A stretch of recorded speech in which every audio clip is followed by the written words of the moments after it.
Deuses existem. E eu não estou falando de entidades metafísicas. Eu estou falando de deuses de carne, feitos pela humanidade. Cruéis, intocáveis, inalcançáveis. Eles não precisam de superpoder. Na verdade, o seu único superpoder é a certeza de sua impunidade.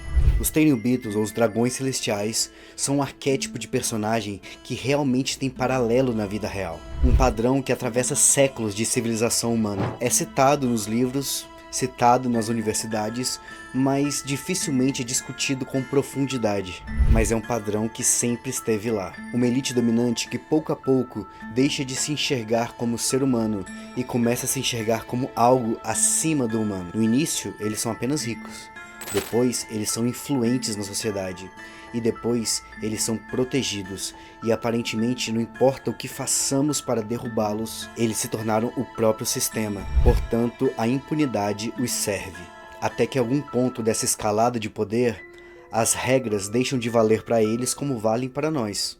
A lei já não alcança eles. A moral já não limita os seus movimentos. E o sofrimento alheio deixa de ter qualquer peso para eles. Pelo contrário, na verdade o sofrimento alheio é combustível para que eles possam continuar exercendo o seu papel de domínio. Fala galera, meu nome é Adam Santiago e os recentes casos, os arquivos vazados da elite dominante desse planeta mostrando atos de extrema crueldade me lembraram que Eiichiro Oda há muito tempo já vem denunciando isso de forma muito pertinente e muito precisa. E o que até então parecia extremamente exagerado, que são os Tenryubitos, são os Dragões Celestiais, na verdade não são sequer perto do que realmente acontece na vida real. Eiichiro Oda criou uma classe dominante em One Piece que deixou de se enxergar como ser humano e passou a se enxergar como Deus. Eles não enxergam a sociedade como pessoas, eles enxergam como propriedade, a ponto deles poderem fazer o que quiserem com quem esbarrarem na rua. Eles compram pessoas em leilões, eles têm escravos, eles executam e matam qualquer um por puro capricho. E o mais perturbador de tudo isso não é a violência em si, mas é a normalização da violência. As pessoas que presenciam os Dragões Celestiais fazendo tais atos já estão tão anestesiadas pela brutalidade e pela impunidade que os cerca, que elas só aceitam. Elas nem tentam lutar, elas nem tentam fazer alguma coisa, até porque o próprio sistema os protege. Almirantes se curvam, governos se dobram, as leis se calam perante os Tenryubitos. Em One Piece, Eiichiro Oda está deixando claro, a justiça não serve aos inocentes, ela serve aos deuses. Primeiro, como se fabrica essa impunidade? Oda constrói isso como se ele estivesse mostrando pra gente que é como uma máquina, uma engenharia de proteção absoluta. Primeiro, Eiichiro Oda constrói o isolamento. Ele coloca os Tenryubitos num local difícil acesso, onde eles podem cometer todo tipo de barbaridade, isolados e distantes da lei. É separado e protegido por barreiras naturais e por barreiras institucionais. Essa distância não é estética, simplesmente, é funcional. Depois ele deu aos Tenryubitos blindagem institucional. Os Tenryubitos não possuem exército próprio, eles têm algo muito maior, eles têm o próprio monopólio da legitimidade. A mesma força militar que persegue piratas, que persegue revolucionários, que teoricamente devia ser guardiã da ordem, existe na prática para garantir que ninguém encoste as mãos nos Tenryubitos. Isso cria uma inversão moral sutil, mas brutal. A violência dos Dragões Celestiais é legalizada e a reação contra eles é criminosa. Segundo mecanismo, o poder de controlar a história. Existe agora a segunda camada de proteção que os Tenryubitos têm, que Eiichiro Oda criou magistralmente. A parte que não controla o corpo das pessoas, mas a memória. Em One Piece, verdades perigosas não são debatidas, elas são apagadas. Ilhas inteiras desaparecem sem registros, pesquisas são destruídas, testemunhas são apagadas. Depois da brutalidade vem o silêncio, e depois do silêncio vem a versão oficial dos fatos. Aquilo que sai nos jornais, aquilo que eles querem que as pessoas saibam. Uma narrativa higienizada que substitui o fato ocorrido. Não importa o que aconteceu, importa que o mundo acredita no que aconteceu. E aqui One Piece deixa uma verdade muito desconfortável. Quem controla a história controla a moralidade e a lei. Se você tem poder de definir quem é vilão, quem é vítima, quem é algoz, você tem poder de definir quem merece punição e quem merece proteção. Terceira parte dessa engenharia criada por Oda que tem paralelos na vida real. A desumanização, ela é instrumento da manutenção do poder. Uma das coisas mais perturbadoras criadas por Oda é como os Tenryubitos e o sistema de One Piece desumaniza pessoas para que o poder continue assolando essas pessoas. Vítimas se tornam números. Lá no leilão de escravos, por exemplo, as pessoas eram chamadas por lotes. Elas não tinham nome, não tinham família. Logo, elas são objetos, são seres completamente descartáveis. Lote 17, entre. Lote 18, entre. E isso talvez seja ainda mais grave que violência física. É violência simbólica. Apagar quem é você para que você deixe de ser você, para que você deixe de se enxergar como você. Quando alguém vira um número, ela vira estatística. E estatística não gera empatia, não gera revolução, não gera luta e não gera revolta. E esse aqui é um processo fundamental e essencial para a manutenção dessas elites cruéis no poder, para a manutenção da impunidade. Se as vítimas não têm rosto, a sociedade não reage. Quarto mecanismo sutil que Oda percebeu que é necessário para a manutenção do sistema, que é o intermediário.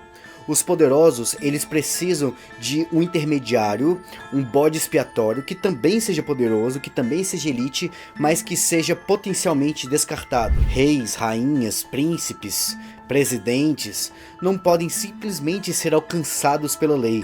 Então eles criam mais um mecanismo de impunidade, que é uma pessoa poderosa, mas que pode ser punida, que pode ir para a cadeia caso tudo dê errado. Essa pessoa faz parte da instrumentalização da impunidade. Ela também é a pessoa que fornece o material da crueldade, o material do desejo. É a pessoa que fornece também as peças dos gostos cruéis dos poderosos. Em One Piece, essa pessoa é Don Quixote do Flamengo. Ele é o maníaco, o louco, ele é o dono da sujeira, ele é o rosto que pode ir pra mídia, ele é o rosto que vai cair toda a culpa, ele é o rosto onde as pessoas vão falar: esse aí tem que ir pra cadeia, esse aí pode ser punido. Mas enquanto isso não acontece, ele vai atendendo todos os desejos desumanos da elite dominante. Do Flamengo é o cara que não faz parte nem do povo e nem da elite, a peça fundamental. Não importa a fome do poderoso, do Flamengo consegue fornecer.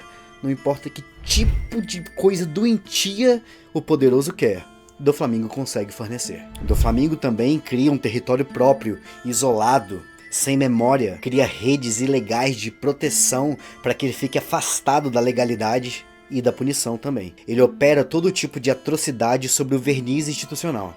É o personagem que entende que não é só pela força que você atua, é atuar no limite da brecha institucional, onde você se torne quase intocável. E o quinto ponto do mecanismo é quando a verdade vem à tona. Por que quando a verdade vem à tona, as máscaras caem, os arquivos aparecem?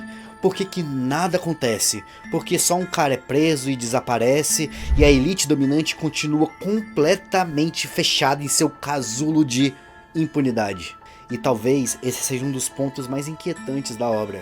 Quando os arquivos circulam, quando os nomes começam a aparecer, quando as conexões ficam evidentes, teoricamente, esse devia ser o momento que a casa cai. Mas não é o momento que a casa cai, porque os vazamentos, os nomes circulando, as conexões aparecendo foram estratégicas para a manutenção do poder. A notícia vira ruído e a estrutura continua intacta. O vazamento apenas serve. Nesse estágio, admitir não é fraqueza, admitir é estratégico. O que o poderoso vai dizer na mídia?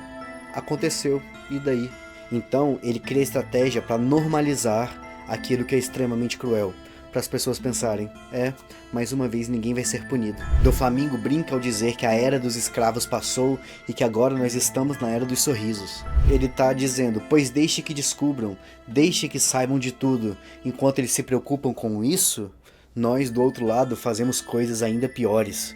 Enquanto vocês discutem isso, nós podemos arquitetar coisas e planos cada vez maiores, cada vez mais cruéis e que transformem as pessoas em cada vez mais peões desse sistema. A estratégia é bem clara. Quando os deuses ficam impunes, mesmo quando a gente descobre as coisas mais cruéis existentes nesse mundo, todo mundo perde a vontade de lutar. A vontade por justiça mina, a vontade por revolução esfria. Não dá nada mesmo. ninguém vai ser pego mesmo, eu vou fazer meme, eu vou brincar com isso. Afinal, não dá pra fazer nada. E é aqui que você percebe que One Piece deixa de ser aventura e se torna uma alegoria muito precisa da realidade. Elites isoladas geograficamente existem. Instituições protegendo essa elite também existem. Verdades apagadas existem. Vítimas que se tornam meras estatísticas também existem. E continuam existindo. Eiichiro Oda não cita nomes, ele cria paralelos. Ele deixa que esse desconforto alcance você quando você percebe em One Piece os padrões da vida real. Existem alguns que controlam esse mundo, Eiichiro Oda está dizendo. Eles se acham deuses, mas eles não são. Eles são tremendamente patéticos, toscos e vulneráveis. Eiichiro Oda está dizendo, não deixe que essa manipulação barata te confunda. Não deixe que a impunidade deles apague o seu senso de justiça. Porque talvez o One Piece, talvez o maior tesouro, seja derrubar um sistema que foi projetado para ser invencível. É isso aí, galera. Muito obrigado.